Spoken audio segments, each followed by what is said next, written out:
Hello and welcome. You're watching FII. I'm Sonal Mehrotra Kapoor. Now, I'm sure all of you are seeing a lot of death, despair all around. But do remember, as we continue to report all these stories, there are a huge chunk of people who are recovering. And for you to recover well and recover fully, now a lot of attention also needs to shift to post-COVID care. I'm sure you've by now known and heard of cases of how in certain cases we've seen heart problems emerge as a fallout of COVID-19. That's something that we will pick on today, and we will be talking to experts also, the best of cardiologists across the country, to try and bring you authentic details of what is it you need to watch out for, and as a result, what is it that you can do. So let's dive straight into our explainer. Now, the COVID-19 disease has also of late led to a lot of heart damage, muscle, and affect various heart conditions as well. What do I mean by that? Now, while COVID care is drawing a lot of attention at this time, today we want to draw your attention to post-COVID care, which often gets ignored. While each person, remember, is different, and severe COVID often has some lingering ailments. Some people feel body fatigue, some have respiratory complications, but there are some serious ones which are often not detected. It is important that even after testing negative, there are things that you are careful about. Now, more and more health experts in India and across the world have now warned of cardiac arrests at times and complications in post-COVID recovery that could cause a cardiac arrest and in extreme cases a heart attack as well. Doctors are getting increased cases of heavy breathing, palpitation, fasting of the heartbeat in people who have recovered from COVID. So I urge you first up not to panic.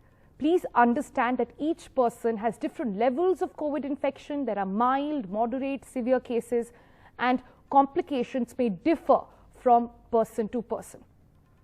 But if you look at the heart issues really, what are the things that you need to watch out for? What are the complications that can emerge and why it happens? The science behind it actually tells us that heart damage can be due to high levels of inflammation circulating in your body.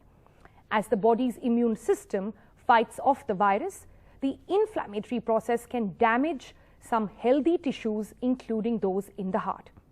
COVID-19 infection also affects the inner surface of the veins and arteries, which can cause blood vessel inflammation, small damage to vessels, and some might lead to blood clots as well, all of which can compromise blood flow of the heart or other parts of the body. So what should you do? Symptoms that you need to watch out for. Now, after you have recovered from COVID-19, if you're experiencing any of the following symptoms, contact your doctor. If you're feeling your heart beat rapidly or irregularly in the chest, what's commonly called palpitations. If you're feeling lightheaded or dizzy, especially upon standing. If you have a chest discomfort. If you have severe fatigue. If you have shortness of breath and chest pain as well, contact your doctor. The question then emerges is a heart attack more likely after COVID-19? Again, not everyone will have it. In extreme cases, we have seen doctors talk about a case of heart attack. In fact, heart attacks can be caused by increased stress as well on the heart, lower blood oxygen levels or anemia as well, because the heart muscle isn't getting enough oxygen delivered to the blood in order for this extra work to take place. Now, a temporary case in heart rate can be caused, rise in fact can be caused by a lot of different things, including dehydration. So make sure that you're drinking enough fluids. The other question that comes to mind is, can having COVID-19 make an existing heart condition worsen? Well, a heart condition could be exacerbated by severe COVID-19, but not likely after mild or asymptomatic cases as well.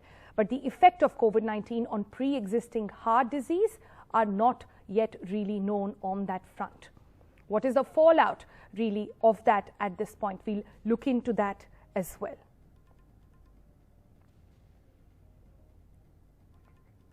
All right, let's quickly open that up to our experts today. We are very delighted to have with us cardiologists from across the country. We have Dr. Upendra Kaul. He's the chairman at the Batra Heart Center. We also have Dr. Trivedi joining us from Bansal Hospital in Bhopal. We have Dr. Praveen Chandra from Medanta in Gurugram, and Dr. Davidson, who is joining us from Kerala. Let me take the first question to Dr. Kaul at this point. Dr. Kaul, in the patients that you're seeing right now recovering from COVID, what has been your experience so far, and who ends up in likelihood, as you're saying, or any telltale signs of the kind of people who are falling prey to heart problems post-COVID? Well, I think it's just coincidental that in the last 2 days, I've seen 2 patients who had a full-fledged COVID about 2 weeks back, and their tests had become negative, and they were thinking that they're on the way to recovery. And they had classical features of a heart attack.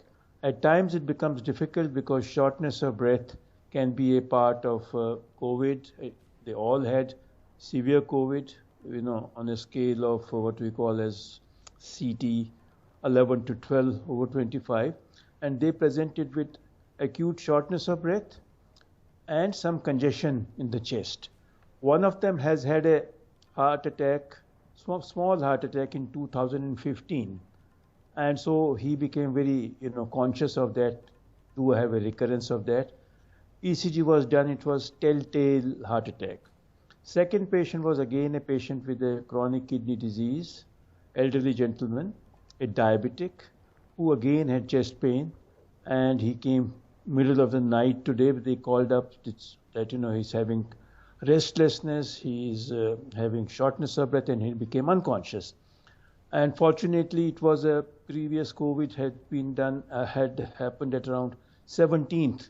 So he had passed that stage when COVID would be positive. So both these patients we could immediately admit to our CCU. Otherwise, we have to, first of all, take them to a suspect area.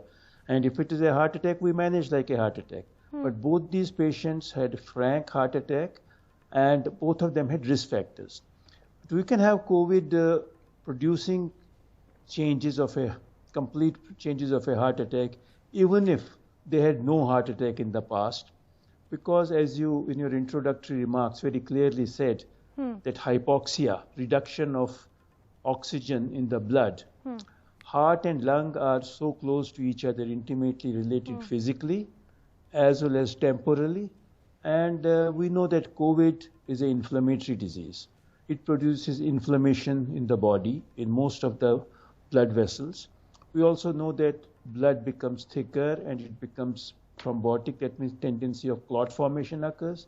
That's how they form in the lungs. They also form in the heart arteries. So some of them get a classical heart attack. So any patient recovering from COVID, or he feels that he's off COVID now, if he gets any new symptom of again a shortness of breath, which is out of proportion, along with some peculiar sensation like a very fast rate or a very slow heart rate, unconsciousness, dizziness, one should always consider that it could be a heart attack, especially in those people who have underlying diabetes, high blood pressure, which is common, and these are the people who are much more vulnerable. So they have to be much more careful.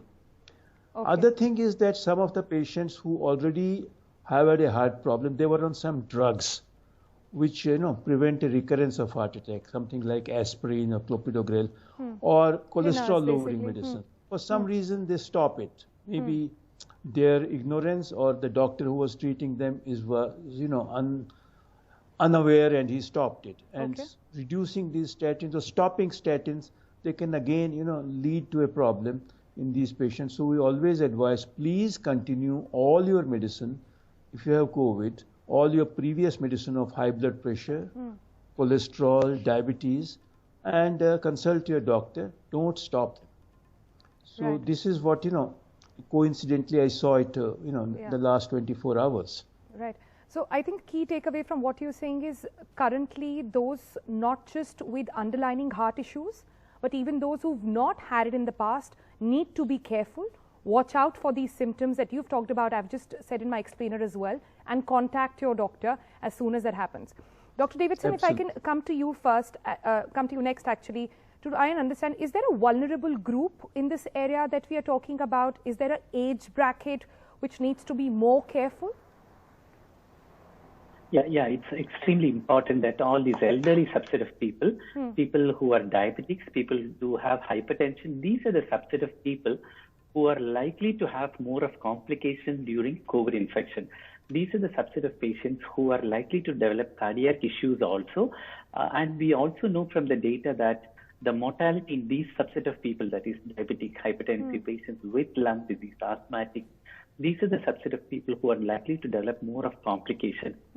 Primarily, when you look at heart failure, somebody who's got all elderly, these comorbidities, they are prone for having complications during COVID infection. And when somebody who's got heart failure, when he develops COVID infection, again, the mortality is going to be extremely high. When you have somebody with heart failure and COVID infection, it just goes to say that it's a dreaded complication, and it's a perfect recipe for having increased comorbidity during the hospital stay, and the long-term symptoms are also going to be bad in this subset of people. Okay. Dr. Trivedi, if I can come to you next, these symptoms of the heart, weakening of the heart, it's not just heart attack. Again, just want to highlight this for our viewers. Do not get into a panic.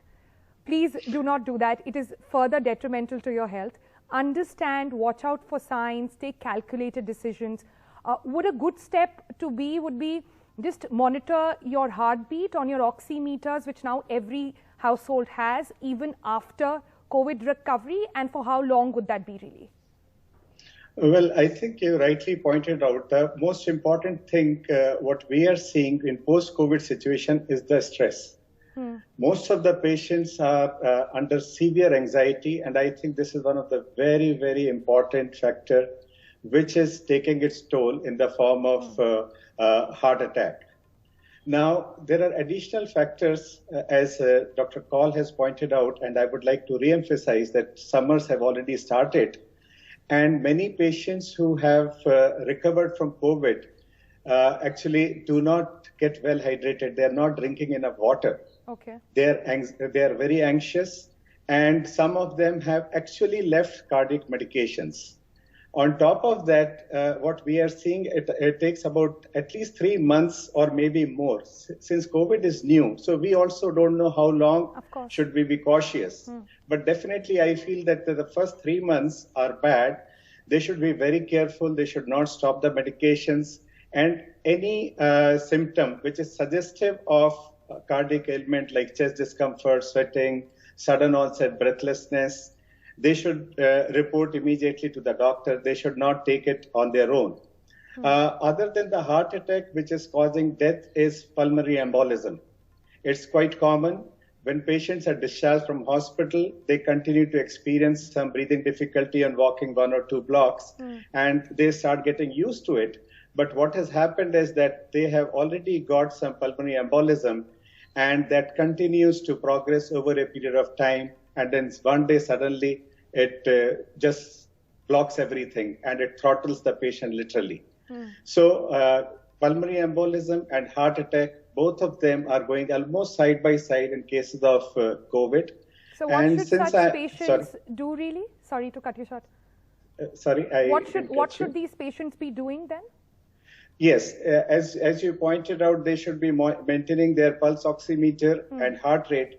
But let me tell you, majority of patients, those who have recovered from COVID, they continue to have a heart rate of about 100 to 120 per minute.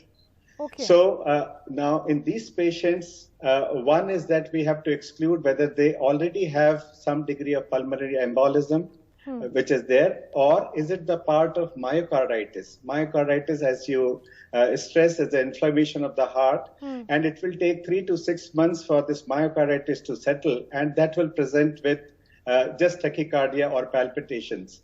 So what I suggest is that those of our patients who are having tachycardia, it's not a bad idea to get themselves screened by their physicians or cardiologists, so that at least we are clear that patient does not have baseline pulmonary embolism. This is one part. Second reason for tachycardia is that many of the patients are hypoxic because of residual lung damage. So that is another factor which is causing palpitation or increase in the heart rate. Right. So those patients who are getting discharged from the COVID centers, and most of the COVID centers are not being run by cardiologists.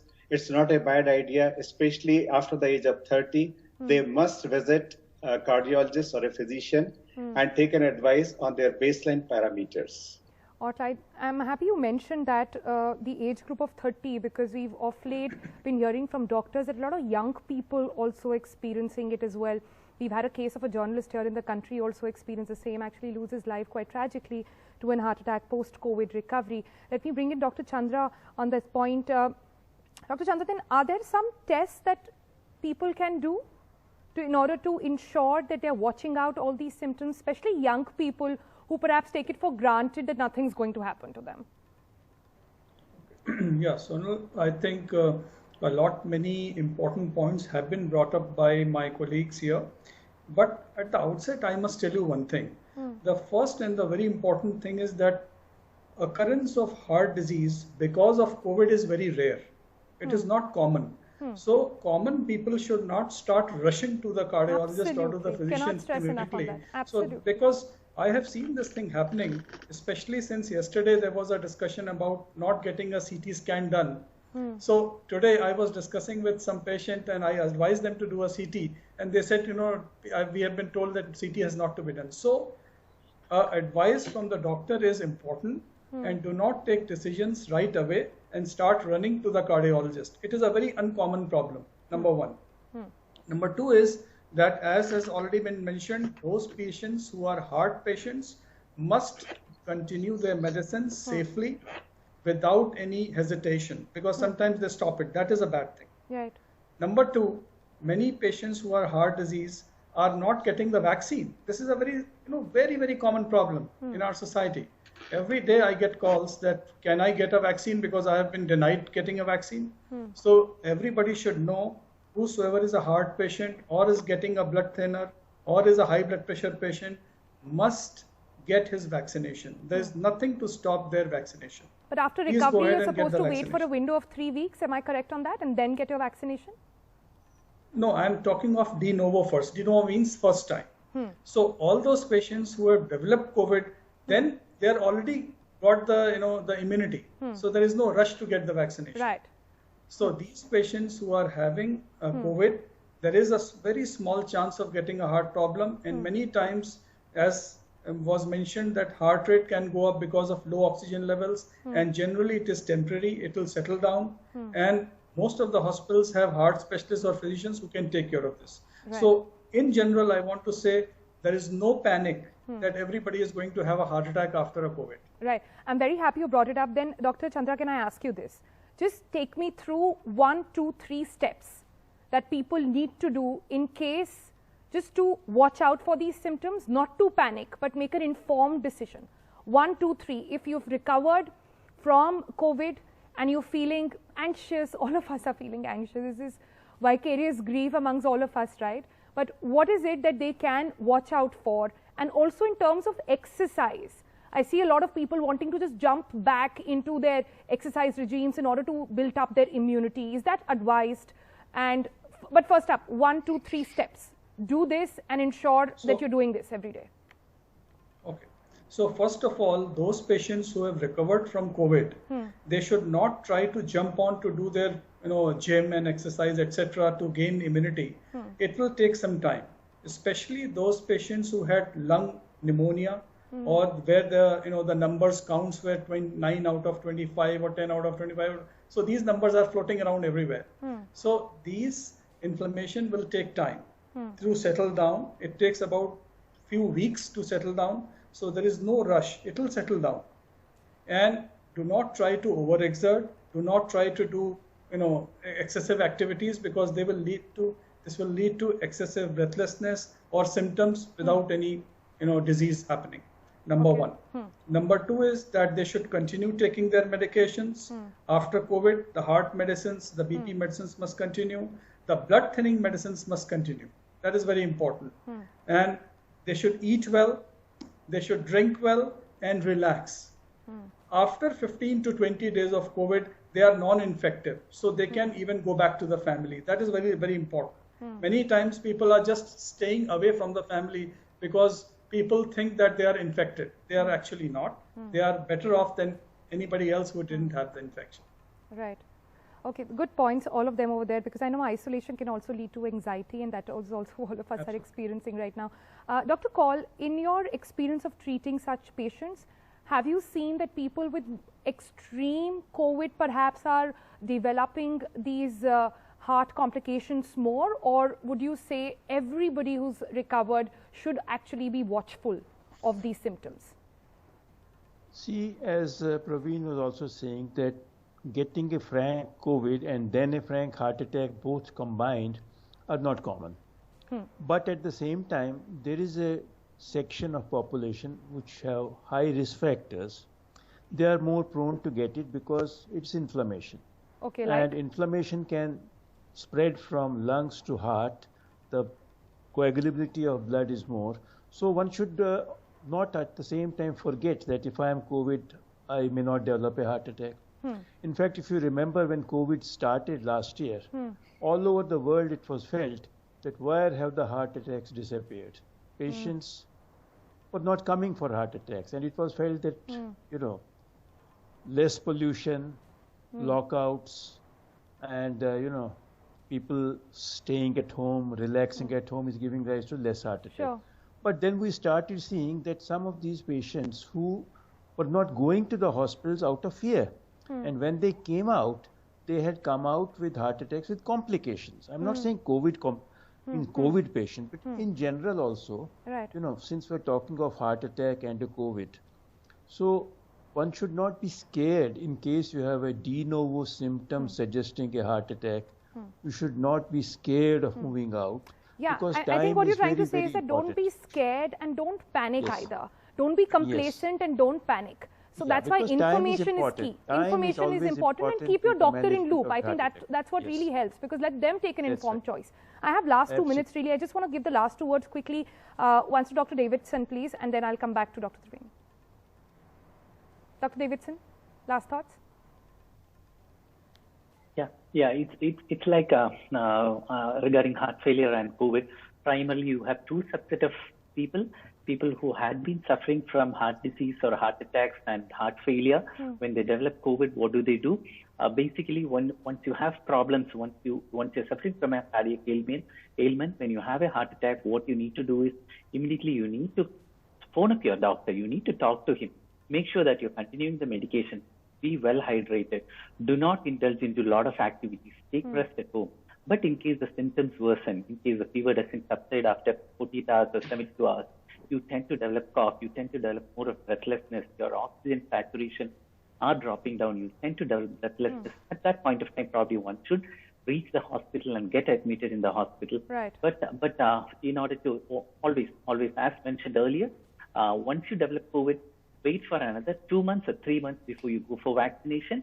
And moreover, once you start treating COVID-related problems, again, you need to continue your cardiac medication. Sorry, I just have the last 30 seconds. Just want to bring in the last word to Dr. Trivedi, please.